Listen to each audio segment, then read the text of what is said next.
Haciendo un breve resumen de qué fue las cruzadas, bueno, el Papa Urbano II convoca a varios reyes y a varias autoridades a una arenga por una carta de Manuel Comneno, que era en ese tiempo el emperador bizantino, y el motivo era el siguiente: con la decadencia del imperio abbásida, que fue el primer imperio árabe islámico con sede en Bagdad, llega una tribu de turcomanos conocidos como los selyúcidas, los descendientes de Seljuk, y conquistan militarmente las tierras del Islam y se convierten al Islam sunnita ortodoxo. Se produce ahí una situación un poco rara. Los sultanes turcos, que no hablaban bien el árabe y que todavía matizaban su práctica del Islam, a veces con el budismo, a veces con el cristianismo nestoriano, o con sus creencias de origen asiático-mongolas, se declaran protectores del califa de Bagdad. En realidad, más que protectores, el califa abbásida árabe de Bagdad era una marioneta en manos de los sultanes turcos, porque los árabes pierden a partir de ese momento y para siempre la supremacía militar. Los turcos conquistaron y defendieron las tierras del Islam durante nada más ni nada menos que 1000 años. 1000 años los turcos defendieron y gobernaron las tierras del Islam.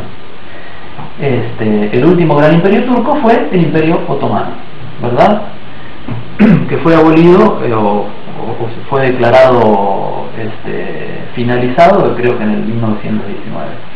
Bueno, los selyúcidas le robaron al imperio bizantino todas sus provincias asiáticas, lo que es hoy fundamentalmente la meseta de Anatolia. Era una de las provincias más ricas, más vastas y más importantes del imperio bizantino, y a la Iglesia de Roma le importaba muy poco la situación del imperio bizantino. Todavía en ese día la política y los intereses económicos eran mucho más fuertes que los intereses morales y que incluso religiosos. Lo que sí le importaba era el espíritu belicoso de eslavos, normandos, sajones, anglos y de otros pueblos que en esos tiempos, como les recuerdo, no eran más que tribus bárbaras que se pintaban la cara y que iban a la guerra prácticamente por cualquier motivo, con ánimos de saqueo, unos pueblos contra otros, ¿verdad? Entonces la Iglesia de Roma ha intentado, y hay que reconocerle a lo largo de la historia, ha intentado unificar Europa bajo su égida y bajo su mando, y también cesar las luchas intestinas de la Europa de la Edad Media, intentando que todas esas tribus europeas abandonen sus creencias y sus culturas paganas y abracen una fe común, que es el cristianismo. ¿Qué mejor manera de canalizar ese espíritu guerrero, como pensó Gengis Khan cuando desató sus huestes contra el imperio islámico? ¿Qué mejor que darles un enemigo común, ¿verdad? Esta fue aparentemente, y según los historiadores que yo he leído, el origen de las cruzadas. El Papa Urbano II decide, después de mucho tiempo, contestar una carta de Manuel Comneno con el objetivo fundamentalmente de sacarse de encima a todos esos caballeros belicosos que se peleaban entre sí y que cada uno quería constituir su pequeño feudo, ¿verdad? Entonces se desatan las cruzadas sobre Medio Oriente sobre pretexto de conquistar y de reconquistar la Tierra Santa donde había nacido Jesús. ¿Por qué no se había hecho antes? Bueno, porque el cristianismo no tenía la importancia que pasó a cobrar después. La Iglesia no había logrado conquistar ni había logrado imponer el cristianismo entre las tribus europeas, ¿verdad? Y otro motivo fue que no había ningún conflicto en Tierra Santa.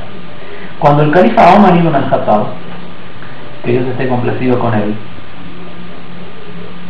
adopta el mando de Tierra Santa, hay un relato bastante detallado, lo pueden encontrar en internet, está respaldado por la historiología musulmana. La historiología musulmana es todavía hoy en día muy superior a la occidental, y lo era ya en esos tiempos, en el cual el patriarca de Jerusalén le entrega el mando al califa Omar sin que se haya desatado ninguna guerra. Los musulmanes pasan a tutelar Tierra Santa sin intermediación de ninguna guerra, no hubo ninguna guerra de conquista. El grueso de los pueblos musulmanes no árabes existentes hoy en día se convirtieron naturalmente, como los polinesios, indonesios y malayos, o se convirtieron como conquistadores y no como conquistados. Tal es el caso de los turcos y los mongoles. El único pueblo que fue conquistado por las armas por un imperio musulmán que yo conozco es los persas, ¿verdad? Los musulmanes derrotaron al imperio sasánida por un conflicto diplomático que hubo en los tiempos finales del estado del profeta Muhammad, ¿verdad? La pasemos ahí. Bueno, entonces, en ese momento se desatan las cruzadas y los árabes se encuentran, los árabes y turcos se encuentran con pueblos de una superioridad tecnológica ya evidente, eran armaduras vivientes. El grueso de la fuerza militar turca estaba basada en el arquero a caballo. Los selyúcidas, los turcos selyúcidas, tenían una estrategia militar que les venía garantizando durante mucho tiempo la supremacía militar en Medio Oriente.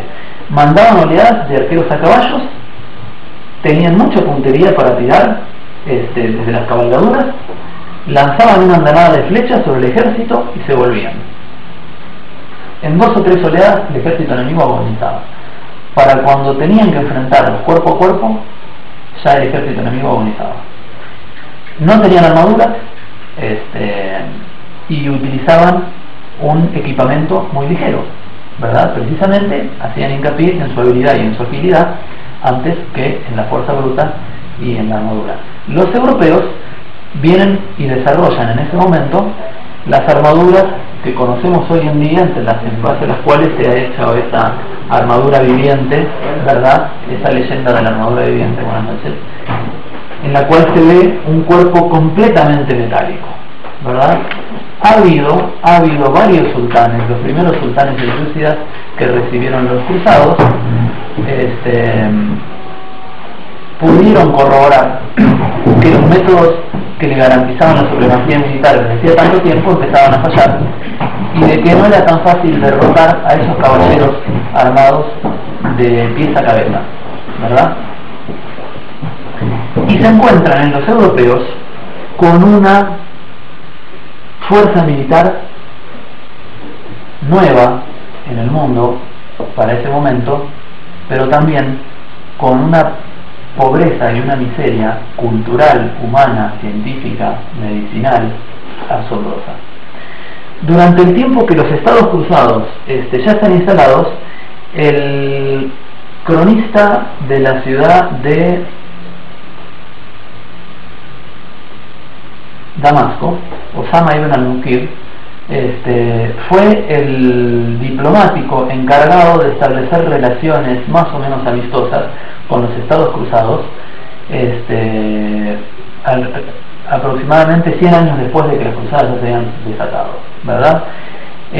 Para ese tiempo algunos de los templarios habían aprendido el árabe y habían empezado a cobrar algún respeto por la civilización árabe, que en ese momento era, a nivel urbano, doméstico, artístico, científico y político, era la más avanzada de la Tierra, ¿verdad? Y Osama ibn al-Muqir hace un resumen que pueden encontrarlo, no lo he buscado para esta charla, pero pueden buscarlo en este libro que se llama Las cruzadas vistas por los árabes. Está escrito por un franco-libanés, que estudió en Francia, es cristiano, según tengo entendido, no es musulmán, pero él intenta reconstruir la historia de las cruzadas sin elaborar ninguna teoría en especial, ni ninguna visión, simplemente en base a los testimonios más creíbles y más autoritativos de los cronistas árabes de la época, ¿verdad? Bueno, Osama ibn al-Muqir hace una descripción de lo que era la medicina de los cruzados, un desastre.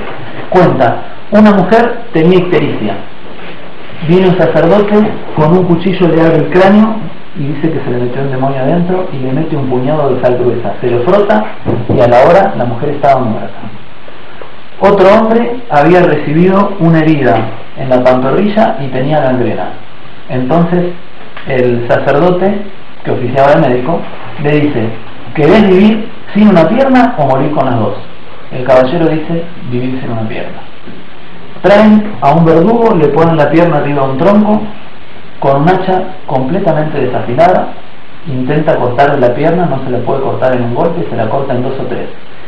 El hombre se echa para atrás a los gritos, se le retrae toda la carne del muslo y le queda el fémur expuesto, se desangra a los pocos minutos. Esa es una muestra, alguna de las cosas que relata Osama ibn al-Munqidh sobre la medicina de los cruzados, sobre la justicia de los cruzados. Dice: un hombre va y roba en la huerta de otro, aparentemente con el visto bueno del cuidador de la huerta. Entonces, 2 hombres se acusan entre sí, uno de 60 años y el otro de 30, y el señor feudal, bajo cuyo mando estaban, los enfrenta para decidir a ver quién de los dos tiene razón, a pelea, y obviamente el más joven termina venciendo al más viejo, le termina sacando los ojos con los dedos, lo atan por los pies al viejo por una carreta y lo arrastran por todo el pueblo, ¿verdad? Ese fue el juicio sumarísimo de los cruzados. Osama ibn al-Munqidh habla sobre el honor de los cruzados y cuenta algo que puede ejemplificar muy bien la diferencia actual que hay entre las sociedades conservadoras del Oriente Medio y las sociedades liberales de origen europeo. Osama ibn al-Munqidh dice, según su punto de vista, dice: los europeos, los cruzados, no tienen honor. Si un hombre casado sale con su mujer y un hombre extraño quiere hablar con su mujer, la coge de la mano, se la lleva aparte y habla con ella, y el marido se queda esperando en la calle. Y si el marido ve que se tardan demasiado, se aburre y se va, y deja a su esposa con otro hombre que probablemente le conoce, con el cual tuvo una conversación casual en un mercado, ¿verdad? En esa época, en el Imperio Musulmán, todavía hoy en día, la cuestión del honor, del pudor, del linaje y de la familia era muy importante y sigue siendo muy importante. Fíjense cómo en aquellos tiempos ya se perfilaban 2 modelos de sociedades completamente distintas. 2 modelos de sociedades completamente distintas, 2 conceptos de comprender la vida en sociedades diferentes, de qué era lo permitido y qué era lo prohibido, ¿verdad? Esas cosas son las que se enfrentan en lo que se llama choque de civilizaciones. Es verdaderamente un choque de civilizaciones desde hace miles de años, ¿verdad? Entre los pueblos arios y los pueblos semitas. Bueno, modernamente se han manifestado a partir de las cruzadas cada 100 o 200 años persecuciones de judíos, ¿verdad? Los judíos han sido aquellos descendientes históricos de los semitas que estuvieron conviviendo con los europeos. El Imperio Islámico nunca se enteró de lo que pasaba, ¿verdad? Hay en español un término, una palabra muy antigua, que yo siempre la busco en los diccionarios y nunca la encuentro, no recuerdo cómo se llama, pero si alguien la recuerda, su significado es una junta, una fiesta de europeos para salir a matar judíos, ¿verdad? Algo parecido a los pogroms. Esta fue una costumbre que desde la Edad Media, desde el tiempo de la Cruzada hasta todo el final de la Edad Media y hasta principios del siglo XX, se desató entre los europeos.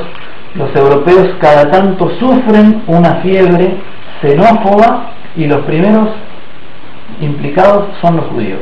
Fundamentalmente, argumento yo, por la diferencia étnica, pero también por la enorme diferencia conceptual de la vida que hay entre los pueblos semitas y los pueblos europeos. Los pueblos semitas tienen concepciones completamente diferentes emanadas del monoteísmo. acerca del honor, de la vida en sociedad, del pensamiento, de la organización política, de todo, ¿verdad? Se puede citar, por ejemplo, la Inquisición, para poner algunos ejemplos gráficos, y modernamente, en el tiempo en el que se fraguaron y se fabricaron los falsos e infames protocolos de los sabios de Sion, todos los movimientos antisemitas europeos, previos al ascenso de los grandes regímenes dictatoriales en Europa, como el de Francisco Franco en España, el de Hitler en Alemania y el de Benito Mussolini en Italia, ¿verdad? Y el del zar Nicolás II, el último zar ruso, en Rusia, que fue derrotado por una revolución bolchevique cuyo motor fundamentales fueron los judíos. De hecho, Trotsky fue judío, y muchos otros judíos participaron desde el pensamiento, con un pensamiento humanista y construyendo una teoría política en base a un humanismo que tenía origen en la forma de pensar de los judíos, en el pensamiento judío, ¿verdad?